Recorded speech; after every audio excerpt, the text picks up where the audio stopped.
All right. Good morning, everyone. My name is Anthony Knight, and I'm one of the senior financial advisors here in our Lancaster, Pennsylvania office at Greenspring Advisors. And we are really excited to bring to you a topic that can be a bit unnerving, but is important nonetheless on scam prevention and cybersecurity.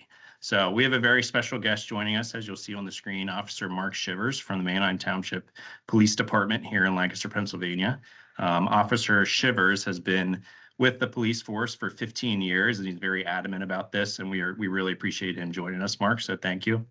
And he is going to go through today some of his firsthand experience being in law enforcement and seeing this come through, and what we can be on the lookout for to know if something is legitimate or not, so you can protect you and your family's financial assets. So a couple things before we get started.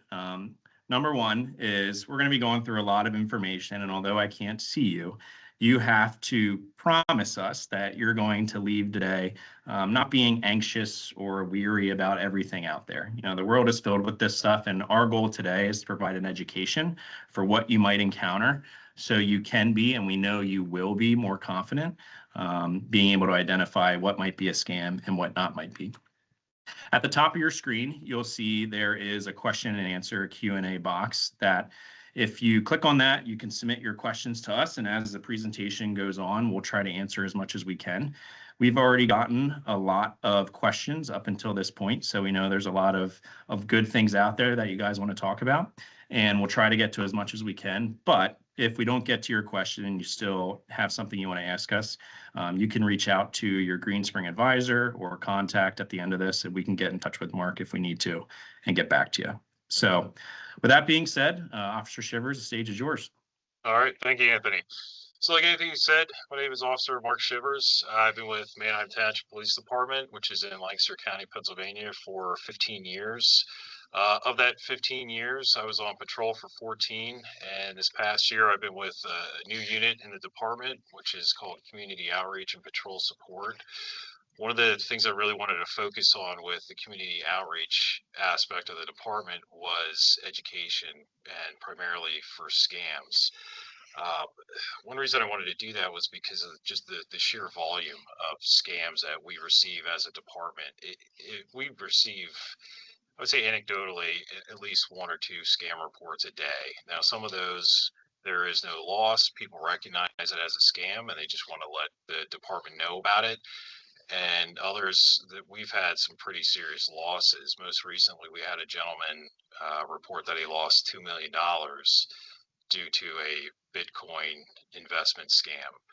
So like Anthony said, the goal is not to scare anybody with this. Really what I want you to leave here feeling more confident in your abilities to recognize the scams.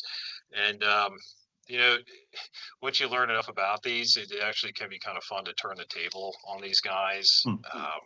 I've had that opportunity a few times throughout the years in my personal life, and I always think it's funny when I get that scam call or text message, like, I don't think you guys realize who I am.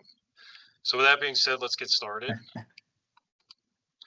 So one thing I wanted to point out first is why this is so important, and really the amount of money that people are losing to scams. Now, the two pictures that you see here, one of them is from 2023, the next is from 2024. They're both from the Federal Trade Commission, and it's just a basic outline of the top 5 scams that they're seeing and how much money is being lost. And that's one thing I wanted to point out is in 2023, the Federal Trade Commission received reports that people lost $10 billion in the United States to scams. In 2024, unfortunately, we see a pretty significant increase in the amount of money that people are losing.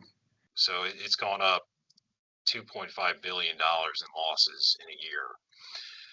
Something else I wanted to point out is something that I find interesting is that younger people are scammed more often. So if you're looking at age group there, 20 to 29-year-olds, about 44%, and 70 to 79-year-olds are only about 24%. However, even though the younger generation is receiving the scams more often, the older generation loses more money because they have more money to lose. The other thing is the number one scam is impersonation scams. And that really kind of covers a lot of what we're probably going to be talking about today. And that covers whether that's business impersonation, tech scams, government impersonation scams. So moving on. So what is a scam? I would like to define what that is first, so everybody is on the same page as far as what we're actually talking about. So a scam is a broad term encompassing deceptive tactics to trick someone into giving money or personal information. What's kind of unique about it is it requires a victim's active participation in order to be successful. And if in Pennsylvania, because I understand we have people from maybe New York, New Jersey, if we were to actually arrest and charge someone after they had committed a scam, they would be charged with the offense of theft by deception. So what isn't a scam? So what we're not talking about today is credit card fraud or debit card fraud. That's when you receive a notice from your bank that your account had been hacked, or funds have been transferred out of your bank account without your permission. So that's not what we're going to be talking about as far as scams go. So it's pretty common. I think so far this year I've had to get my debit card replaced twice just from people accessing my bank account using my funds. It's inconvenient, but your money gets refunded by the bank. You have to file a dispute claim. Some banks would require that you notify or file a police report. If that's the case, you would just get in touch with your local police department, whoever covers the area where you live. It's like I said, it's a hassle. You will get your money back from the bank as long as you didn't give permission for those funds to be used. So the other thing that does not qualify as a scam that we're going to be talking about today is identity theft. So the Pennsylvania Crimes Code defines identity theft, or the crime of identity theft, as a person commits the offense of identity theft of another person if he possesses or uses through any means identifying information of another person without the consent of that other person to further any unlawful purpose. So that would mean that somebody opened up a credit card using your identifying information, or took out a mortgage, or opened up a cell phone account. All right. Not what we're referring to today as far as scams are concerned. There are steps that you can take to help prevent identity theft. One of those things is you can get identity protection companies, so like LifeLock or Identity Guard or ID Shield. Those are great options. Also, check your credit report. Sometimes that's the only way people realize that their identity has been used, is they see something on their credit report. Everybody can get a free credit report from the 3 credit reporting agencies through annualcreditreport.com. That's free. A friend of mine does that every year when he files his taxes. So that's how he remembers it's tax time and time to check his credit report. And I think that's a great way to do it. So what is unique about scams? So we talked about the credit card fraud, the debit card fraud, identity theft. None of those require your active participation. Unfortunately, everybody's information is out there. Your social security numbers, birthday, anything anybody would ever need to know about you is on the internet. It's for sale. But what makes scams unique is that it requires your active participation in order to fulfill that scammer's needs. So you are actively giving your money away or your information away. The other thing is a bank will not refund your money if you give it away to a scammer. So even though you're a victim of a crime, you're not going to be able to get that money back through your bank. The only way that you would get that money back is through the police or the FBI task force, right? So it would be paid back to you through a criminal charge and then restitution. So when it comes to scams, prevention is the best medicine. So here's a non-exhaustive list of the types of scams that are out there, right? So this is only 2 columns here, but really this could fill up the entire slideshow of different types of scams. When you see this list, it's not something to be afraid of, and you don't have to know every scam, every little detail about it, how it gets its name, um, because a lot of the scammers, they use the same techniques, right? And there's certain things that you will be able to recognize, hopefully, better after this presentation. That whether it's a money mule scam or a disaster relief scam, whatever, a lot of the tricks of the trade are very similar, right? So just because we have this giant list here doesn't mean you have to know them all.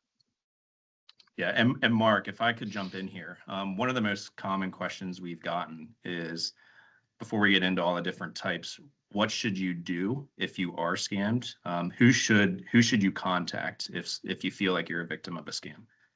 Right. So my suggestion to that is if you have lost money, the first thing you want to do is, where's that money coming out of, right? So and how did you give somebody your bank account information? If that's the case, then you need to contact your bank and have them put a freeze on all your accounts or disable your accounts so that they can't take any more money out.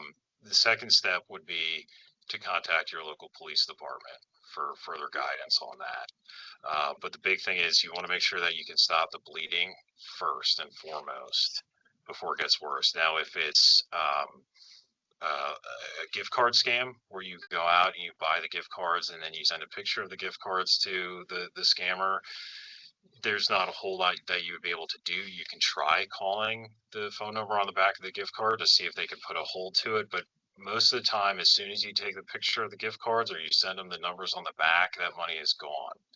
So your only real recourse at that point is to get in touch with the police. Okay. Yeah. And also, even if it doesn't impact your investment accounts with us, always, always, always reach out to us, your advisor, and let us know about it, because maybe your bank account is linked up to your investment account. We need to get things changed there. Maybe we can add some extra protection on your accounts, which we'll get into a little bit with what we do for clients. But certainly let your advisor know as well that you may have fallen to a scam like this. Right. So who are the scammers and where are they? It's actually interesting. There are different regions of the world that specialize in different types of scams. So India, for instance, that's where a lot of the tech support scams and government impersonation call center type scams come from. So if you get the little computer virus pop up on your monitor with a phone number, or you get a phone call from somebody claiming to be Microsoft tech support, usually those come from India. Nigeria, they are really big in romance scams and social media takeovers. And what that means is if you have a Facebook account and you notice that there's things being posted that you didn't do, that's usually Nigeria. English is primary language in Nigeria, so a lot of times it sounds like they're native English speakers because they are. Same with India. There's a lot of just genuine or legitimate tech support companies and call centers in India. And sometimes they're even in the same building where you would have a legitimate call center and a call center dedicated just to scamming within the same building in India. Eastern Europe, Russia, a lot of ransomware and banking malware, larger government type of issues. China, Southeast Asia, pig butchering scams, crypto investment scams. Now, pig butchering scam is kind of 2-in-1. It starts as a romance scam or a friendship, and they try to convince somebody to invest into a fake crypto account. Usually there's a fake website involved with that.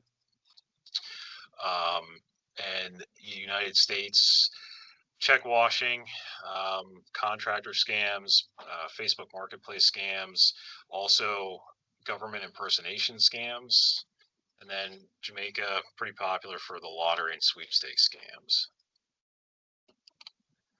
So this image is I find is actually really pretty helpful. This is taken from a gentleman who does YouTube videos, and what he does is he finds these scam call centers in India. He calls them up. He's able to hack into their computer systems, and as you can see from this video, there are the CCTV systems within the building. So this is an actual image of a scam call center in India. All these employees, what they do for their 8-hour shifts is they call and try to scam people. They even have training sessions, right? When they get new employees, they have the manager that will train them on how to do these scams better. You know, they work off of a bonus system where the more money they're able to scam out of people, they're getting bonuses. So this is a genuine industry here. So how do scams actually start, right? If nobody's ever received the text message from PennDOT or whatever government agency, so you can start with phone calls, the text messages, emails, social media, friend requests, computer pop-ups. You can unknowingly call a scammer, and sometimes even receiving physical letters or packages in the mail. Some of the techniques that scammers use, or some of the tricks of the trades, is scamming. Big thing with scammers that you got to remember is they're trying to manipulate your emotions. They're trying to get you to be afraid, trying to get you to panic, to rush into things. With a tech support scam, you would have a computer virus, right? They're trying to scare you into thinking that your computer is, whatever is on there is unrecoverable, whether that's photos, bank account information, whatever is important to you on that computer, right? One that's very common that we're seeing a lot is you get the pop-up on your computer or a phone call saying that they found child porn on there. Obviously, that would scare anybody. Think that you have the potential for jail time or public shame and embarrassment. Scammers love to threaten people. If schmoozing you doesn't work, they will turn to threatening you. But one thing you got to remember with these scammers, like we discussed in the previous slide, they typically are not here, right? So they are in India, Jamaica, Nigeria. They're not coming here. Whether they may threaten your life, your family, they're not in the United States. They're not coming for you. Okay, this is just business for them. They're just the fear of physical harm. You can just forget about that. It's not going to happen. One big thing that you need to look out for, and whether it's yourself or somebody else, is they'll try to tell you or convince you that you can't hang up with them. That's big in any kind of government impersonation scam where they threaten you with arrest, claiming that you missed jury duty and you have a warrant. They'll tell you not to hang up. They'll give you directions on what to do. Big thing is they will rush you, right? So they create a sense of urgency that whatever the problem is, it has to be fixed right now. And of course, what they're looking for, the only way to fix whatever the problem is that they've created is you need to send them money, right? And they can create other unforeseen problems. So if you get a pop-up claiming that there's a computer virus, call this number, we'll fix it. You call that number, then you give remote access to your computer to that scammer. Meanwhile, the person sitting in the office chair next to them is going into your computer and finding your bank account information and transferring money around, making it look like you're losing money. That's a pretty common one as well. All right, so one of the most popular ones that we're seeing is the tech support scam, right?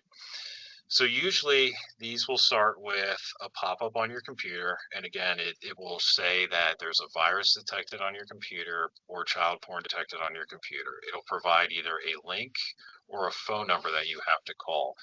Don't click on any links. Don't call the phone number, right? If you do accidentally do that, and you talk to somebody, if you make the phone call and you start talking and they want you to download a program to give remote access to your computer, please let that be a red flag, right? So if you see on the screen here, it says don't panic, right? If you receive that pop-up or the phone call, there's nothing to worry about yet. The problem only starts once you give remote access to your computer, right, or you give information. The reality of a lot of the issues that we have with scams is I think a lot of people feel as if they're too smart to fall for these scams. But you got to remember that these are not created by somebody in their mom's basement, right? These are criminal gangs, criminal organizations that they spend their days doing this, right? I mean, that's how they make their money. That's how they make a living. So you should never feel embarrassed about it, because I think ultimately the goal here is to better help our friends and family and neighbors to identify these scams and let them know that they're not alone in this, right? Education is a huge part of this. So getting back to the tech support scam, so the biggest thing with these is if you get the virus or the pop-up on your screen, you never want to click on that, right? Try to always do the updates with your computer. When you do updates, whether it's on your computers or phones, they have built-in protections that will help prevent this. But if you give remote access to somebody onto your computers, it's like they're sitting in the chair in front of your computer, right? So whatever you have on there, any saved passwords to bank accounts or any important information, they can access that. So that's about the worst thing you could do, right? That's why I have here on the bottom is never give remote access to your computer. And if you do, then it really is time to panic, right? Yeah. And Mark, if I could jump in here with a question, because this has come in a couple different times.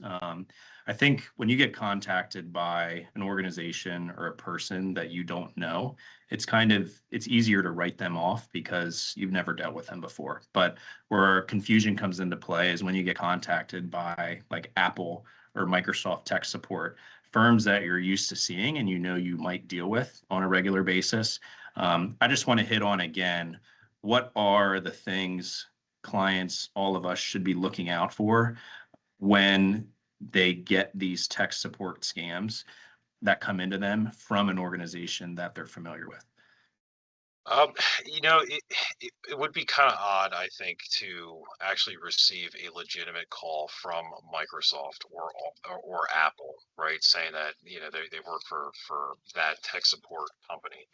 Um, I just think a legitimate call like that would be highly, highly unlikely. In the event that you would receive that phone call, the best thing you can do is just hang up with them and seek an alternate route, right? Whether that's if you find a friend who maybe good with computers, friend, family member, whoever, if you need to go to an outside company that would be local to you, you want to seek out the help. You don't want it coming to you, right? If it's unexpected, that should be raising some red flags. Um, does that answer the question? Yeah, yeah, absolutely. And that's what we tell clients as well. Something I personally tell clients is there, Apple or Microsoft isn't going to get mad at you if you have to hang up and call them back 5 minutes later. So if you can find a trusted phone number that you know online, rather than just assuming the call that's through is legitimate, that's a much safer route. Because to your point, Mark, taking the initiative yourself is what needs to be done. They're most likely not going to seek you. So I think it helps people to actually get a real sense of what these scams look like based on actual reports that I have taken or our department's taken. So this is the one on your screen now. This is a very good example of an actual tech support scam that I was able to, I guess, run interference on while it was occurring. So the gist of it is, if you don't want to read all this, I was parked on the side of the road in a patrol car. I had a lady pulling behind me, and she was kind of panicked, and she was looking for directions to a Bank of America. And the closest location was about an hour and a half away. She was stressed. She said she's been driving around. She needs to get to her bank before it closes. I noticed that she had her cell phone in her hand, and I saw that she'd been on a call with a person for over an hour. So immediately that raised, red flag, right? Because I know with these scams, the scammer's trying to keep you on the phone, right? They don't want you to hang up to give you a chance to call somebody else, or, if they drop that call with you, they may not get you back, right? So they will keep you on the phone for as long as it takes. I mean, I've had calls where they keep you on the phone for, kept victims on the phone for over 2 hours. You got to remember that in India, if somebody makes even $1,000 off of a scam in one day, that's really good money. So she came up to me, she needed directions to get to this Bank of America, and about an hour and a half away. And I questioned her a little bit, saying, well, why do you need to get to Bank of America? What's going on? She said, well, somebody's hacking into my account. I have to move the money out. And I looked at her phone. I said, well, who are you talking to? She said, well, this is David from Bank of America, and he needs me to get there. I said, okay.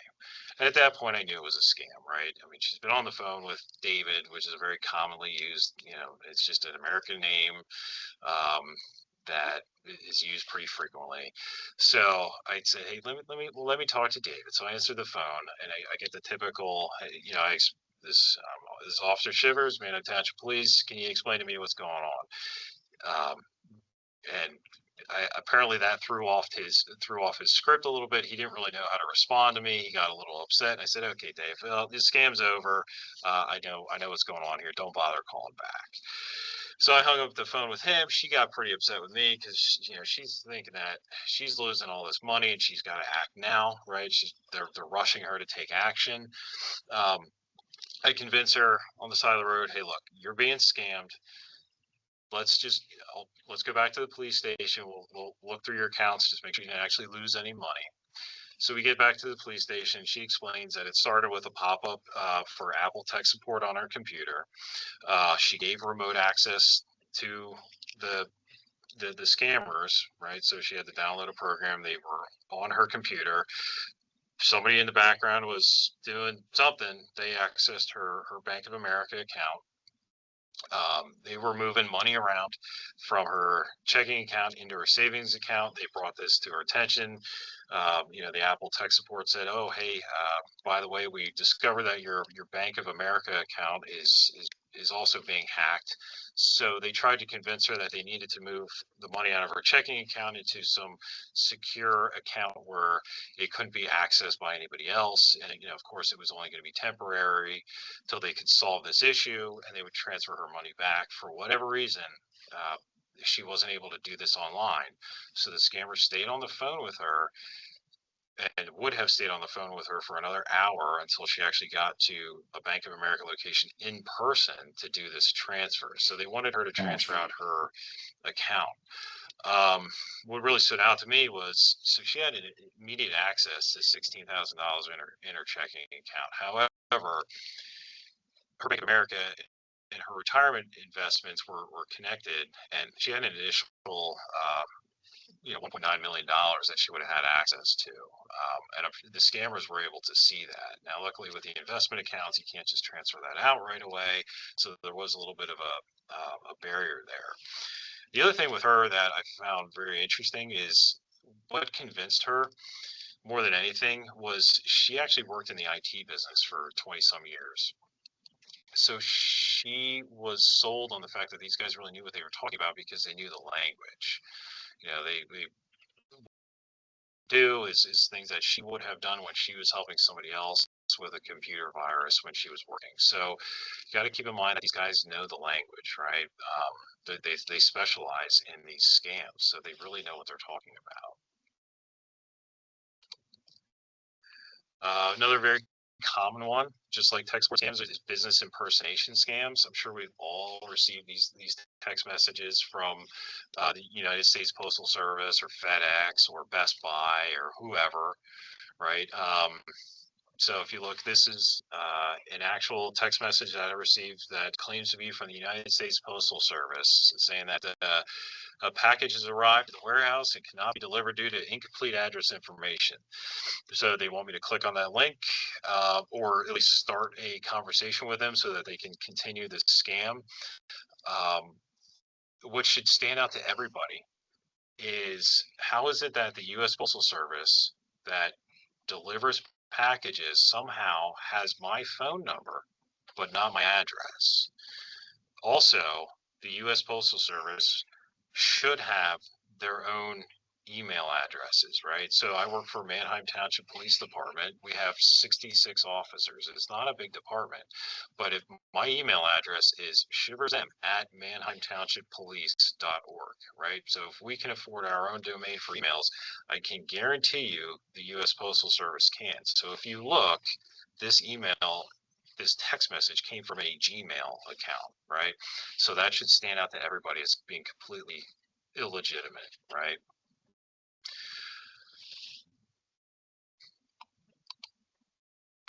Grandkid scams, we get these occasionally, and it's not always necessarily the traditional grandchild it has been kidnapped, or they're in jail and they need bail money.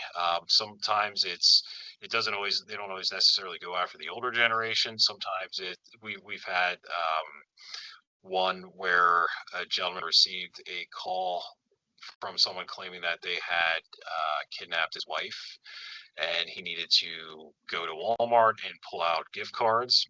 I've had a gentleman receive a call from somebody claiming to be his daughter and that she was in custody in Mexico. So if there's any kind of call from somebody that claiming that they're in jail, or they need bail money, or they've been kidnapped, they would fall under this category of a grandkid scam. One thing that you have to be very cautious of is with artificial intelligence, they're able to mimic your loved one's voice, right? So whether that's from something that they may have posted on social media, a video of them, they can actually call a loved one or a friend, and they just need a short snippet of their voice, and then they can run with that and mimic their voice. So these types of scams, like I worry, are going to get better and better because of the advancements in technology. If you ever receive a call like this, don't panic. The best thing to do is just hang up, right? So if you're getting a call from someone claiming that your loved one is in jail and they need bail money, you know that they're safe. So if it's legitimate and they're in jail, they're safe. There's no harm that's going to happen to them, especially if it's in the United States. They're safe with the police, right? So there's no need to rush. What you want to do is hang up and just call your loved one just to verify. If you don't get in touch with them, try calling somebody else, right? So if you're getting a call from your grandchild, just call their parents, right? The one thing I would suggest is we did have this happen once where somebody hung up with the scammer, then they tried calling their loved one, and that call was actually intercepted. So it went right back to the scammer. Best thing you can do is borrow a phone from a friend or a neighbor just to call. But if you do that, keep in mind that people generally do not answer phone numbers that they don't recognize anymore. So you may have to call 10 times or more, right? Because if I don't answer phone calls from numbers I don't recognize either, I'll let it go to voicemail. However, if I see a phone number call me 4 or 5 times in a row, I'll think, well, that could be something important. I better answer it, right? And if all else fails, please just call your local police department. We deal with this stuff every day. We will be able to point you in the right direction, right? And we can even verify for you if they actually are in custody. So don't hesitate to call police. We see these every day, and we're a resource for you guys. Okay. Yeah. And Mark, we have gotten a couple questions about AI and voice recordings and mimicking your voices. So are there any tips you would provide people about answering phone calls and what to and to not share? For example, if you don't know the number, not saying your full name, like, hello, this is Anthony Knight. Is there any tips you could share on how to do that? Yeah, that's a great question, and this is tough because it doesn't take a whole lot for somebody to be able to mimic your voice. So if something just seems off about the phone call and they're asking you to verify account information, or can you just say yes or no for to verify something, if something seems off, the sooner that you can end that call, the better, right? Because the more information they have, the more of your voice they have, the better it can be mimicked. Okay.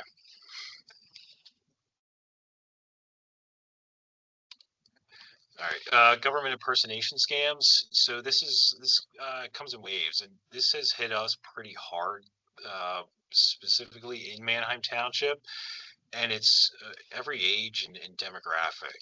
And I think the big thing with this is it's a very convincing scam, right? Because you have usually the way it starts is people get a call from the Lancaster County Sheriff's Office. The person claims that they missed jury duty, right? So that's pretty easy to believe. And not only that, but the scammers are spoofing the phone number. So the call you're getting is the actual phone number for the Lancaster County Sheriff's Office, right?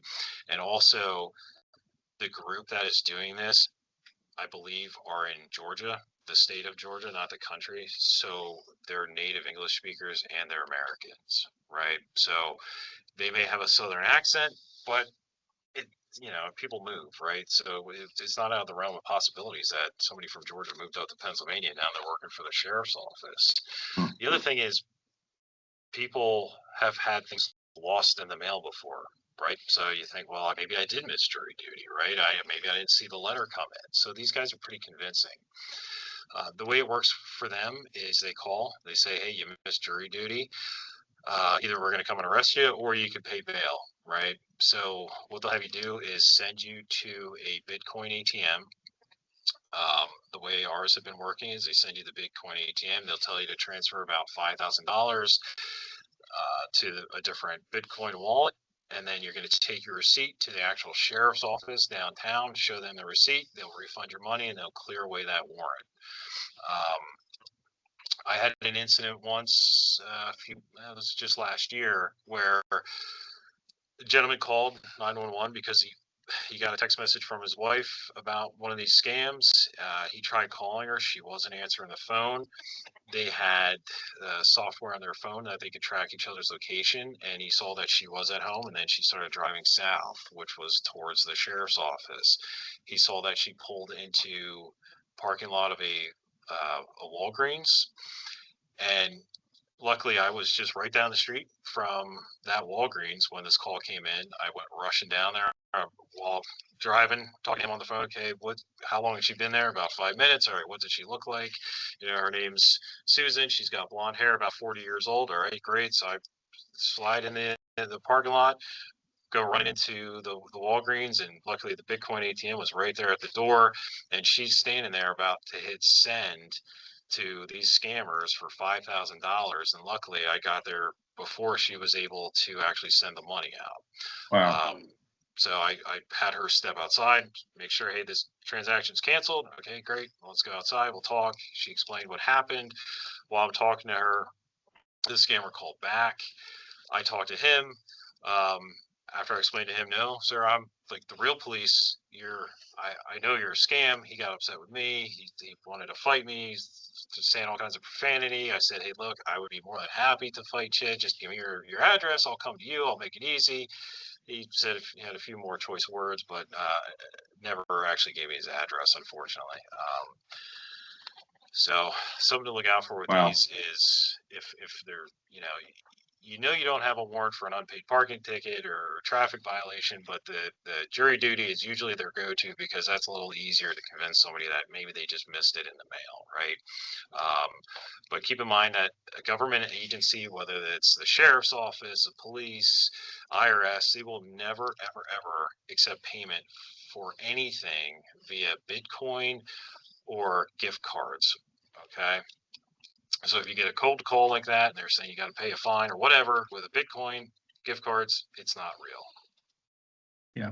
And Mark, on that note, the IRS too is not going to be calling over again about tax liens or taxes due or things like that. They're going to send you things in the mail that you have to verify yourself. But I've experienced that a lot personally, especially around tax time, where I'm getting all these calls about do this, do that with your taxes, and it's all false. So like we talked about earlier, you want to be the one seeking this stuff. You do not want to feel like everyone is coming towards you, especially from the IRS.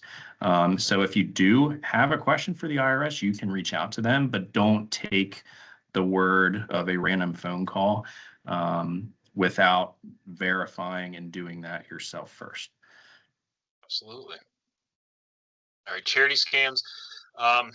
I just want to point this out. This isn't one that we receive a lot of calls on, because I think a lot of times what happens is you get fake charity and people expect that they're giving their money away and not receiving anything in return.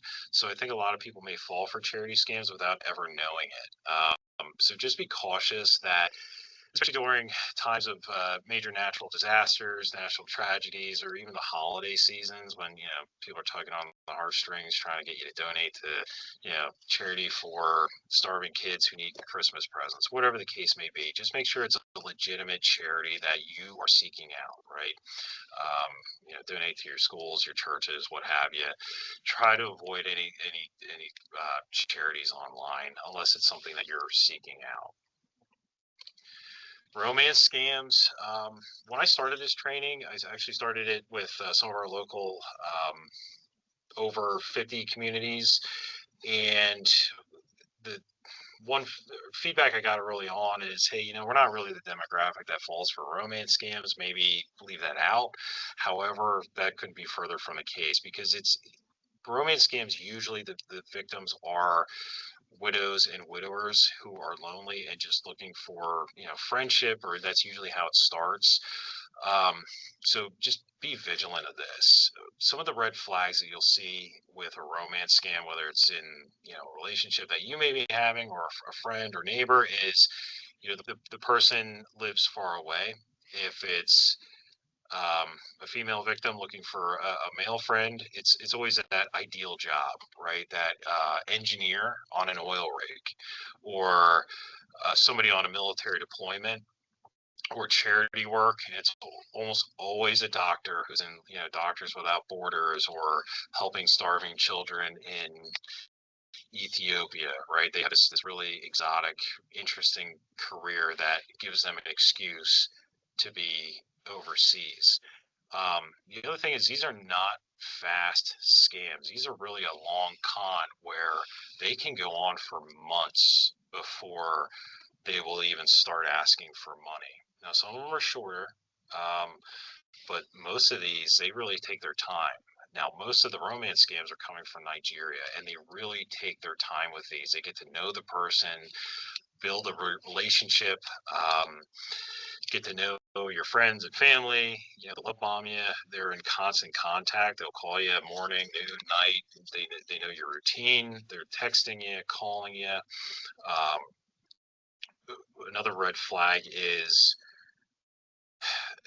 you make plans to actually meet up with a person, but it never comes to fruition, right? So there's always something that goes wrong, and usually that is the part where the money, at least larger money, is asked for, right? So something is stuck in customs and they need money to help get it out. They were arrested for possession of drugs, but of course somebody put it in their suitcase and now they need money for bail. They may even ask you for money for a loved one, whether it's their sick grandmother or sick grandfather. One case I had that was the largest loss was a widower who started a relationship with an engineer on an oil rig. And this went on for several months. And he had made plans to come see her. The plans fell through because he claimed he broke a very expensive piece of equipment. He couldn't access his money for whatever reason, and he just wanted a loan from my victim. And he was able to convince her to give her $250,000. So this is a lot of really large sums of money can come out of these romance scams, and they're very scary. I have here on the side of this slide, it's recommended watching, is Kate Kleiner. She's, I don't know, famous or not, but she works with AARP. She's in her 70s, maybe even 80s now, but just a couple of videos of her telling her story. And it's really, it's tragic, but it's informative. I had a chance to see her in person, and in person, she's actually very funny. And even though she's I guess, well known, and her story's out there. She's still getting calls from this scammer to this day. So look her up and give that a video a watch. It's great information. Sponsored ads. I had so if anybody doesn't know what a sponsored ad is, anybody or organization or company can pay to be a top search result on Google. So you go on Google, you search whatever it is that you're looking for, Apple, Microsoft, whatever, your local bank. Scammers will pay to have their website or phone number, their link, be the top search result when somebody searches that. So they'll use that to their advantage to start a scam, and I've had several victims lose money to this. So what it looks like is on your screen is when you search something, Google will tell you if it's a sponsored ad, right? So if you're looking for, let's Bank of America, for instance, Bank of America, a totally legitimate company, can pay to be a sponsored ad. So if you're just looking for a local bank, they can pay to have Bank of America, their website, as one of the first things that come up, right? So even if you're looking for a different bank, they can be first, so that it helps them with advertising. This training actually came out of speaking with a victim from a sponsored ad. So it started as a tech support scam where they're on the computer. Pop-up shows up on the screen saying it's Microsoft tech support and they need to call a phone number. The husband says, no, I've seen this one before. I know this is probably a scam. So what I'm going to do is, instead of calling that phone number, I'll go on Google, look up the phone number for Microsoft tech support. Problem is, the phone number he called was actually a sponsored ad. Excuse me, that led them to a different scammer. So they actually lost about $10,000 from that incident. They felt they had to pay for ransomware to get it off their computer. There was a promise that money would be refunded, but it never was. And they got to speaking to them, and they thought there should be a better way to make people aware of these scams. So they were actually the inspiration to start this training. So Mark, how do you identify what is a legitimate sponsored ad and what is not? That's tough. Usually what I tell people is just keep scrolling until you're past the sponsored ads and just click on the verified link. Yeah. Right. So if I never click on any sponsored ads anymore, I just skip right over it. And if you Google a company, even if they'll show up as a sponsored ad, all you have to do is scroll down past the sponsored ads, and it will the legitimate website will be one of the next things that comes up. Okay. So you can just skip them altogether. So go to the main company's website is what you're suggesting. Correct. Okay. The biggest red flag with any scam is if they are asking for payment via gift card. 100% of the time, no matter what it is, you cannot pay for anything with the gift cards, and that is ultimately the biggest red flag for gift cards. So no matter what it is, if it's a business impersonation scam, charity scam, just anything, if they're asking you to pay with a gift card, it's a scam 100% of the time. The only thing a gift card should ever be used for is giving gifts, right? And that's it. So if you want to get a gift for your family or friends for the holidays or birthday or whatever, that has to come from you. You want to get them $50 for Amazon, that's it, right? That's what they're for. Never payment for anything. All right. Verification codes. So this is a tech support scams can use a lot of times, or tech scams. So verification codes are just used as an added layer of protection anytime you need to access a web page. So if you look, these are actual verification codes that I got for different programs through work. So the Microsoft Authenticator, if you look, that you give it these temporary numbers that once you put your password in on a web page, then you receive a text message or an email with a temporary verification code. You have to put that in as like a second password after you put in your initial password, and then that'll get you onto the website that you need. If you look, the one from Microsoft Authentication, there is no warning. However, this other website that we use, it's called iSolved. It warns you that for security, iSolve support will never ask for this code. A lot of times if somebody's trying to hack into a website, they'll try to reset your password remotely. They'll say, okay, I'm going to send you some numbers here. I need you to read those numbers off, right? So they say, hey, I just emailed you a verification, so I know that who I'm speaking to is actually the right person, right? So they'll try to turn it around and make it seem like you're the one that's trying to do the scamming in a way. So if they say, I need you to read off that verification code or the verification number, just know that 100% of the time you are being scammed, right?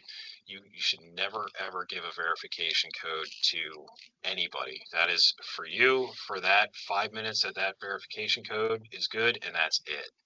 Never give that out to anybody else, regardless of how they try to sell it to you.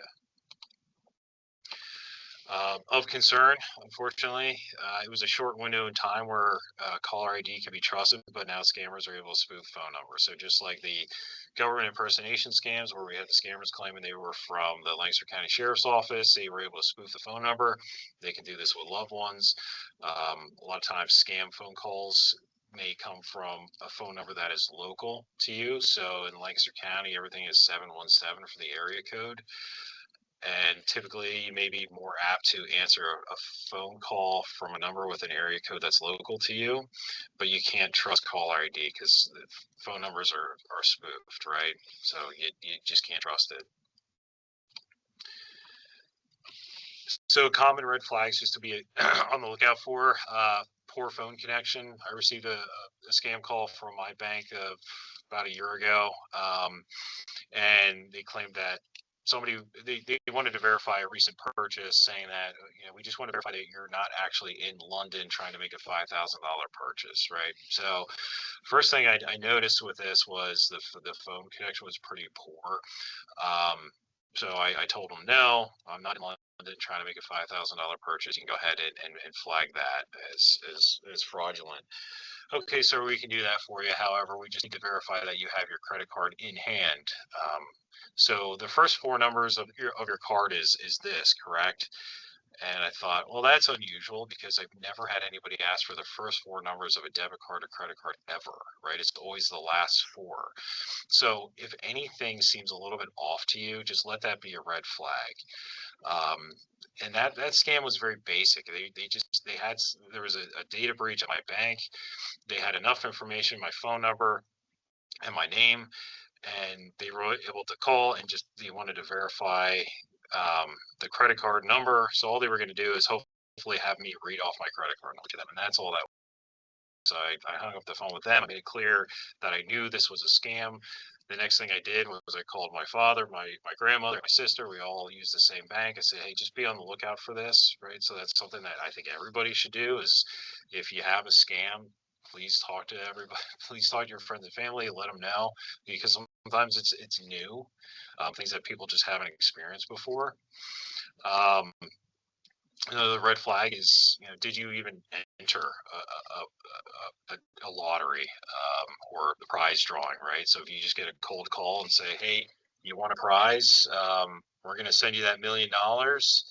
We just need you to pay $10,000 for taxes, and we'll send the check right out to you. If you ever have to send money to get money, it's a scam, right? Same thing with is any money actually owed to you for any reason, right? You should know if you have money coming in. You unfortunately, I don't think any of us have ever been lucky enough to have that rich uncle we never met, and you're the last surviving heir that's not going to inherit their fortune. It just doesn't happen. It's not real life. It's just one of those. It's too good to be true. And again, that falls into, are you being asked to pay money to receive money? Again, with the gift cards, anything involving gift cards, it's a scam. You can buy them as gifts for presents, but that's it. If they're ever being used for payment for anything, it's a scam. Same with Bitcoin ATMs. If anybody's ever asking you to go to a Bitcoin ATM to pay for something, whether it's prize money or a warrant, whatever, it's a scam. And again, emotional manipulation. Do you feel like you're being rushed? Are they trying to scare you? Are you being told not to hang up? Does the person have a heavy accent, right? So we know most of these scams are coming from outside the US, so that's a pretty big indicator. So how would you respond? Of course, you can always ignore it. Just say no, right? Be like Nancy Reagan.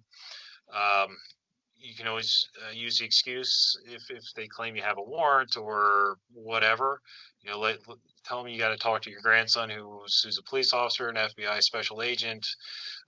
They're lying to you. It's fine for you to lie to them. Okay, you can tell them anything you want. Feel free to be cynical and be rude. There's a clip from a movie I always liked that I think it's from The Princess Bride, where one guy asks the other is, well, what if it's a trap? And he responds with, I think everything's a trap. That's why I'm still alive. I've kind of adopted that same mentality when it comes to scams. Is I think everything's a scam. That's why I've never been scammed. And just you could always act indifferent to these people too. Is you just say, I don't care. I'll just buy a new computer, right? And again, feel free to lie to these people. They're lying to you. This is just business for them. They're not coming to get you. So regardless of the threats, they may even text you some pretty horrific images. We've had that a few times. Just don't pay it any attention. And if you're not sure, please reach out to your local police department. So what to do if you think you've been scammed or are being scammed. So you want to place a fraud alert on file. So you want to contact the 3 major credit bureaus. That way financial institutions and credit card companies must contact you before opening new accounts in your name, right? So this kind of goes back to identity theft more, but the problem with scams is sometimes they're trying to get information out of you so they can do, so they can attack you a little bit with bigger identity thefts, right? So it can start as a scam and it can lead to identity theft. So you never want to give out your social security number or other identifying information. You can notify the Federal Trade Commission. Please contact your local police department. Ensure your credit cards and credit reports are locked down, and then take steps to further secure your accounts, like adding authentication steps, changing passwords, and monitoring activity. And Anthony, I think you might have some things to add here. Yeah, thank you, Mark. So the other thing on that, what to do is always reach out to us and let us know, kind of like we said in the beginning of the presentation. Sometimes if something does happen, we're trying to prevent that from happening. But if something does happen, there can be a feeling of shame or embarrassment that it happened. And just know it's better to reach out, get things solved right away, get help in your corner, which is what we are for you, to help you work through what needs to happen next. So we're a resource for you, but there's a lot we do to protect your security online and protect your assets. We have a lot of things internally that we do. We have outside third-party information services firm that actually helps us with all of our hardware and software security. So they do so much, but one of the things they do is they send us an email recapping spam emails that have come through to our inbox because they try to flush it out. And a quick story on that just happened last week for me is I had gotten that summary email, and in it was a client's name who I knew and their email address, just like I've always seen and communicated with them many times. And I thought it was weird that it came in as spam because, like I said, we've talked many times before. So what happened was we ended up reaching out to the client. Their inbox was compromised. Someone was posing as them, using their name, their exact email address, trying to get information from me. And our systems on the back end were actually able to detect that this email wasn't coming from a source that was trusted. So it's not saying it's foolproof, but we have things in place like this to protect your security. And that's also why we go through regular trainings to make sure we're up to speed as your advisor on what to look out for. But there are several things that we do in addition that's also listed on the screen here to protect you directly. So or help protect you directly. So one of the things is we're a second set of eyes for you. We have a whole team here that is monitoring your accounts daily, and we can see if things like address changes are trying to come through. If someone's trying to set up a bank account on your accounts that are not yours, if someone's trying to move money, we can see all this, and you have a team here to help monitor your accounts in the event something like this were to happen. We try to make it so when we're sharing information online, we're trying to keep as much as we can out of email, and we have secure means to do that. So rather than sending information that like social security numbers or things like that, we try to keep that out of email, and we have secure ways we do that. The last thing is we set up your accounts at Charles Schwab or Fidelity, which is where most of your accounts are, strategically for a couple reasons. One of them is related to cybersecurity. So if you were to log into your Charles Schwab or Fidelity account right now, unless you have specialized permissions, most likely you're not going to be able to trade, for example, in your account, because as your advisor, we are helping you with all of that, rebalancing, moving money, things like that. So you're not able to trade, and we do that because we want to do that for you and help you with that, but we also do that for cybersecurity reasons. So if someone were to hack into or log into your Schwab or Fidelity account, assuming you have the standard permissions set up, they're not going to be able just to trade everything out of your account and move things around. So it should provide some peace of mind for you for that. But we're constantly looking at things. We're constantly having this at the top of our list of how we have to help service clients, keeping your information secure. And we act as a resource for you and have connections to Officer Shivers here to help as well. So we appreciate everyone tuning in. Again, if you have any questions or things like that that haven't been answered, that we can certainly field those, and Mark will use you as a resource moving forward to help with that. But we appreciate everyone turning in. Hope everyone has a great rest of your day, and thank you. Thank you.